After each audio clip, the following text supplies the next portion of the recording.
अस्सलाम वालेकुम राणा साहब। ਵਾਲੇਕਮ ਸਲਾਮ, ਕੀ ਹਾਲ ਹੈ ਭਾਈ? ਠੀਕ ਹੋ?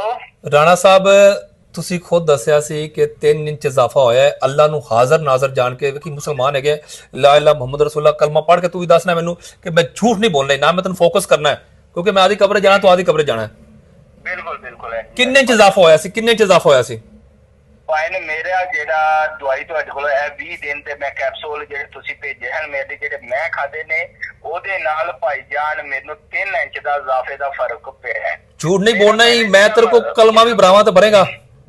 ਮੈਂ ਬਿਲਕੁਲ, ਤੁਸੀਂ ਕਲਮਾ ਵੀ ਕਹੋਗੇ ਤੇ ਮੈਂ ਭਰਨ ਲਈ ਤਿਆਰ ਹਾਂ ਕਿਉਂਕਿ ਭਾਈ ਅਖਤਰ ਜੀ ਮੇਰੇ ਨਾਲ ਪਹਿਲੇ ਇੱਕ ਨੀਮ ਕੀਮ ਤੇ ਖਤਰਾ ਜਾਨ, ਪਹਿਲੇ ਇੱਕ ਮੈਂ ਫੁੱਦੂ ਦੇ ਹੱਥ ਲੱਗ ਗਿਆ ਦਾ ਤੁਰਦੇ ਫਿਰਦੇ ਕੀਮ ਦੇ। ਅੱਛਾ, ਭਾਈ ਨੇ ਉਹਨੇ ਦਵਾਈ ਖਵਾ ਦਿੱਤੀ ਸੀ ਮੈਨੂੰ ਤੇ ਮੈਂ ਬਿਲਕੁਲ ਡੈਡ ਹੋ ਗਿਆ ਸਾਂ। ਪਹਿਲੇ ਕਿੰਨੇ ਇੰਚ ਹੈਗਾ ਸੀ? ਪਹਿਲੇ ਸੀ ਮੇਰਾ 7.5 ਇੰਚ। ਅੱਛਾ, ਰਹਿ ਗਿਆ ਸੀ ਉਹ ਨੀਮ ਕੀਮ ਨਾਲ ਹੀ ਗੱਲ ਤੁਹਾਨੂੰ ਮੈਂ ਦੱਸੀ ਨਾ ਕਿ ਮੈਨੂੰ ਤਾਂ ਜਿਹੜੀ ਦਵਾਈ ਦਿੱਤੀ ਸੀ ਉਹਦੇ ਨਾਲ ਭਾਈ ਨੇ ਸਕੜਾਓ ਪੈ ਗਿਆ ਸੀ, ਨਫਸ ਮੇਰਾ ਬਿਲਕੁਲ ਸੁੰਗੜ ਗਿਆ ਸੀ।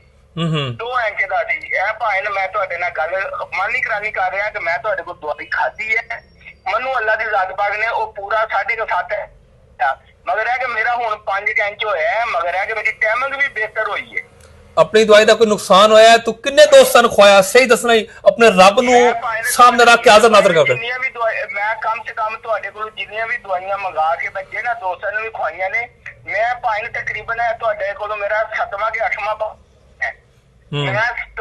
ਮੈਂ ਤਕਰੀਬਨ 8 ਤੋਂ 9 ਬੰਦੇ ਔਰ ਹਰ ਬੰਦਾ ਤੁਹਾਡਾ ਸ਼ੁਕਰੀਆ ਅਦਾ ਕਰਨ ਲਈ ਤਿਆਰ ਹੈ, ਮਗਰ ਹੈ ਉਹ ਸਾਬਿਤ ਉਹ ਕਹਿੰਦੇ ਨੇ ਕਿ ਭਾਈ ਨੂੰ ਸ਼ਰਮ ਆਂਦੀ ਬਸ ਉਹਨਾਂ ਦੇ ਨਾਲ ਗੱਲ ਕਰਦੇ ਆ ਜਾਂ ਉਹਨਾਂ ਮੈਂ ਜ਼ਿੰਦਗੀ 'ਚ ਅਲਹਮਦੁਲਿਲਾ ਤੋਂ ਅੱਜ ਤੱਕ ਮੇਰੀ ਜਿੰਨੀਆਂ ਵੀ ਦਵਾਈਆਂ ਇਸਤੇਮਾਲ ਕੀਤੀਆਂ ਕਿਸੇ ਨੇ ਨੁਕਸਾਨ ਹੋਇਆ ਹੈ, ਕੋਈ ਸ਼ੂਗਰ ਦੀ ਵੀ ਖਾਦੀ, ਘਰ ਖਵਾਈ ਆਪਣੀ ਬੇਗਮ ਨੂੰ, ਭੈਣ ਸਾਡੀ ਨੂੰ, ਉਹਨੂੰ ਫਾਇਦਾ ਨਹੀਂ ਹੋਇਆ। ਦੱਸ ਮੈਨੂੰ ਤੂੰ ਖਾਦੀ ਫਾਇਦਾ ਨਹੀਂ ਹੋਇਆ? ਉਹ ਤੇ ਮੈਂ ਤੁਹਾਡੇ ਬੱਚਿਆਂ ਦਾ ਵੀ ਤਾਬੇਦਾਰ ਹਾਂ। ਜਿਹੜੀ ਸ਼ੂਗਰ ਦੀ ਦਵਾਈ ਸੀ ਨਾ ਭਾਈ ਨੇ ਮੇਰਾ ਡੇਲੀ 500 ਦਾ 400 ਦਾ ਨੁਕਸਾ ਹੀ ਘਰ ਦਾ ਬੇਗਮ ਦਾ ਦਵਾਈ ਦਾ।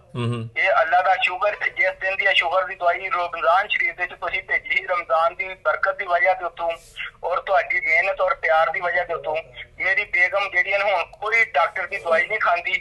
ਉਹ ਜਿਹੜੀ ਤੁਸੀਂ ਦਵਾਈ ਭੇਜੀ ਦੀ ਹੈ ਉਹ ਅਜੇ ਮੇਰੇ ਖਿਆਲ ਤੀਸਰਾ ਹਿੱਸਾ ਦਵਾਈ ਰਹਿੰਦੀ ਹੈ। ਮੈਂ ਉਹਨੂੰ ਕਹਿਣਾ ਪਿਆ ਕਿ ਤੂੰ ਖਾ, ਜੇ ਇਸ ਦਿਨ ਮੁੱਕ ਜਾਏਗੀ ਮੈਂ ਫਿਰ ਭਾਈ ਅਖਤਰ ਨਾਲ ਗੱਲ ਕਰਾਂਗਾ, ਦਵਾਈ ਤੇਰੀ ਫਿਰ ਆ ਜਾਏਗੀ ਸ਼ੂਗਰ ਦੀ। ਆਪਣੀ ਦਵਾਈ ਮੈਂ ਤੈਨੂੰ ਝੂਠ ਵਾਸਤੇ ਮੇਰੀ ਗੱਲ ਸੁਣੀ ਮੇਰੀ ਜਾਨ ਉਸ ਅੱਲਾ ਦੇ ਕਬਜ਼ੇ ਵਿੱਚ ਜਿਹਦੇ ਤੋਂ ਇਲਾਵਾ ਮੈਂ ਕਿਸੇ ਨੂੰ ਨਹੀਂ ਦੇਣੀ। ਮੈਂ ਹਾਜ਼ਰ ਨਾਜ਼ਰ ਜਾਣ ਕੇ ਕਹਿਣਾ ਕਿ ਮੈਨੂੰ ਸ਼ੂਗਰ ਦੀ ਦਵਾਈ ਔਰ ਇਹ ਮਰਦਾਨਾ ਕੁਵਤ ਦੀ ਦਵਾਈ ਬਹੁਤ ਫਿੱਟ ਲੱਗੀ ਹੈ ਔਰ ਮੈਂ ਜਿਤਨੇ ਦੋਸਤਾਂ ਨੂੰ ਵੀ ਖਵਾਈ ਹੈ ਸਾਰੇ ਮੇਰਾ ਸ਼ੁਕਰੀਆ ਦੁਆ ਕਰਦੇ ਨੇ ਤੇ ਮੈਂ ਆਪ ਜਿਹੜੀ ਹੁਣ ਖਾਦੀ ਹੈ ਨਾ, ਜਿਹੜੀ ਤੁਸੀਂ ਹੁਣ ਭੇਜੀ ਰਮਜ਼ਾਨ ਸ਼ਰੀਫ ਦੇ ਚ ਭਾਈ ਮੈਂ ਲਾ ਇਲਾਹਾ ਇल्लल्लाह ਮੁਹੰਮਦ रसूलुल्लाह मैं बहुत सारा फिट हाँ। माशाल्लाह माशाल्लाह, अल्लाह आपको सेहत दे, तंदुरुस्ती दे। सारा फिट। कदे कोई 2 नंबरी होई तू पैसे सेंड कीते मेरे नाल, कोई 2 नंबरी होई कोई नुकसान होया मैं दसेगा? नहीं भाई अख्तर जी पता है नुस्खा नुस्खा नुस्खा पता है कौन नुस्खा पता है कौन तैयार कर दे? मेरे ਵੱਡੇ ਭਾਈ ਹੈਗੇ ਹਕੀਮ ਨੂਰ ਅਹਿਮਦ ਚੌਧਰੀ ਸਾਹਿਬ ਮੇਰੇ ਨਾਲ ਖੜੇ ਨੇ। ਓਵਰਆਲ ਜਿਹੜਾ ਕੰਮ ਹੈ ਸਾਰਾ ਉਹ ਕਰਦੇ ਮਾਸ਼ਾਅੱਲਾ, ਔਰ ਇਹ ਸਾਰਾ ਕ੍ਰੈਡਿਟ ਸਾਡੇ ਦਿਲ ਦੀ ਗਹਿਰਾਈਆਂ ਤੋਂ ਇਹਨਾਂ ਦਾ ਸ਼ੁਕਰੀਆ ਅਦਾ ਕਰਨਾ ਕਿ ਅੱਲਾ ਦੀ ਜ਼ਾਤ ਪਾਕ ਤੁਹਾਨੂੰ ਐਸੇ ਚਲਾਈ ਨੇਕ ਨੀਤੀ ਨਾਲ ਕੰਮ ਕਰਨ ਦੀ ਤੌਫੀਕ عطا ਫਰਮਾਏ। ਇਹ ਸਾਰਾ ਕ੍ਰੈਡਿਟ ਹਕੀਮ ਨੂਰ ਸਾਹਿਬ ਨੂੰ ਜਾਂਦਾ ਹੈ। ਅੱਲਾਹ ਤਾਲਾ ਤੈਨੂੰ ਸਿਹਤ ਦੇਵੇ, ਖੁਸ਼ ਰੱਖੇ, ਪਰੇਸ਼ਾਨ ਨਹੀਂ ਹੋਣਾ। ਦੁਬਾਰਾ ਵੀ ਇਸੇ ਤਰ੍ਹਾਂ ਤੈਨੂੰ ਮੈਡੀਸਿਨ ਮਿਲਦੀ ਰਹੇਗੀ। ਅੱਲਾਹ ਖੈਰ ਕਰੇਗਾ।